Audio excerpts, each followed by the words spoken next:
भाईजान गेट दिख रहा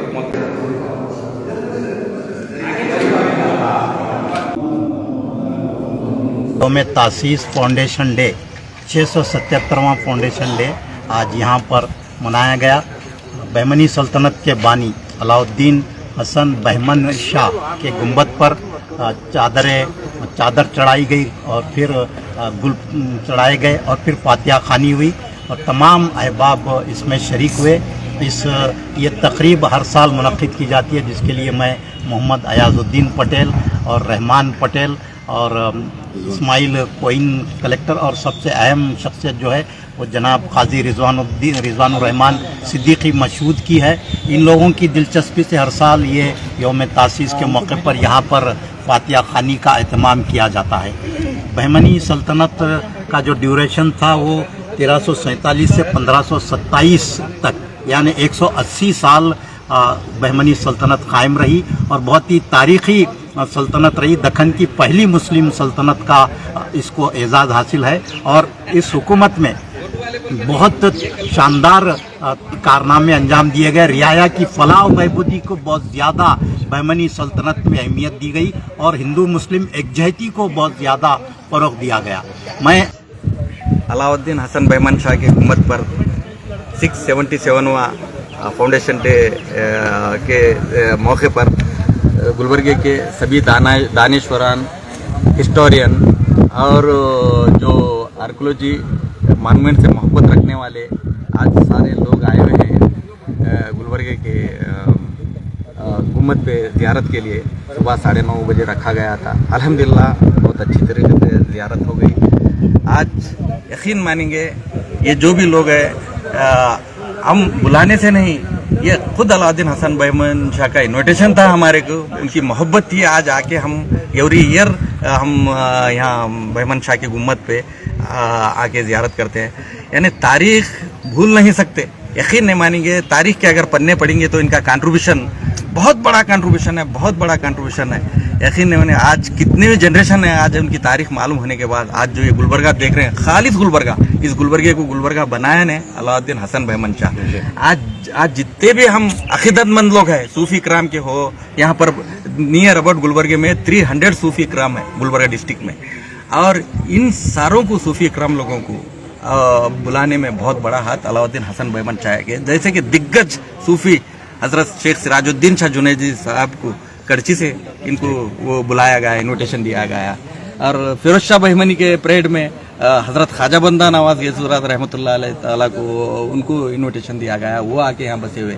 यानी सूफ़ी इकराम से आप दीन का काम करो और हम दुनिया का काम करते हैं। इतना सेकुलर बादशाह, ये सूफ़ी बादशाह है, ये सूफ़ी बादशाह है। इसलिए आज देखिए कई गुम्बदें हैं गुलबर्गे में, 120 गुम्बदें का हम रिसर्च करके हमारी बुक मानूमेंट्स ऑफ गुलबर्गा बनाए हुए हैं। देखिए आज की किन किन गुम्बदें, कैसे कैसे गुम्बदें हैं, हाड़ पड़े हुए हैं, लेकिन आज ये अलाउद्दीन हसन बहमन शाह का कंट्रीब्यूशन है जो हमको खींच लेके आया। यहाँ पर आने की वजह इनका कंट्रीब्यूशन है गुलबर्गे के लिए, जो कंट्रीब्यूशन था। आज ये जो पहली इंडिपेंडेंट इस्लामिक सल्तनत गुलबर्गे में कायम है अलाउद्दीन हसन बहमन शाह की वजह से, मेरे ख्याल से नियर अबाउट अभी बात की 180 साल नहीं, 201 साल की हुकूमत थी।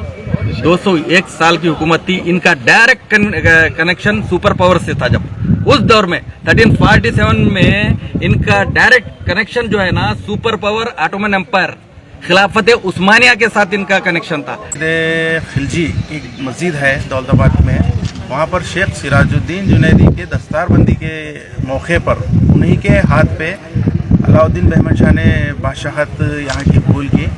और ये हिस्ट्री में इतनी सॉफ्ट ट्रांसफ़र ऑफ पावर हुआ है कि कहीं पर नहीं लिखा जाता कि एक बादशाह को इतने आसानी से जो है ना तख्त नशीनी किया गया था, ये बहमनी की। क्योंकि इसकी वजह क्या है, ये सलातीन बहमनी ये सूफ़ी बादशाह थे, बादशाह में भी सूफ़ीज़म और ये 5 वक्त नमाज और तहज्जुद गुजार बादशाह थे। तो ये तारीख़ गुलबर्गा में आप बताइए कि स्टार्टिंग के जो 5 बादशाह गुजरे हैं अप टू मुजाहिद शाह, इनका कहीं पर भी पैलेस नहीं है आराम करने की जगह। तो ये लोग सिर्फ वर्क करते थे, एक्सपेंशन ऑफ बहमनी के लिए काम करे हैं, तारीख़ के लिए जो है ना काम करे हैं। और दूसरी बात ये कहता हूँ कि 3 अगस्त 47 को जब 1347 AD में जब ये बुनियादें रखी गई थी, तो दौलताबाद में आप जो है ना बादशाह बनने के बाद गुलबर्गे को एज ए पाए तख्त आपने चुना है शहर को, और आप वहाँ से दौलताबाद में थोड़े दिन में ही जो है ना गुलबर्गा को वापस आए और यहाँ पर जो है ना बहमनी की कैपिटल जो है ना गुलबर्गा को बनाया और उसका नाम एहसानाबाद रखा। एहसानाबाद से जो है ना बहमनी के दौर में इसका जो है ना कॉइन्स मिलते हैं, मिंटेड कॉइन्स मिलते हैं। और बल्कि मैं कहता हूँ कि एक शर्फ की बात है कि ये शहर को हज़रत एहसानाबाद लिखते थे वो लोग, कभी भी खाली एहसानाबाद नहीं लिखे, हज़रत एहसानाबाद मतलब। आज किले में जो तोप देखी जाती है, जो दुनिया की सबसे लंबी तोप है, उसका डिस्कवर जो है 2014 में मैं, हमारे अयाजुद्दीन पटेल साहब और इस्माइल साहब ने मिल के उसको डिस्कवर किया था।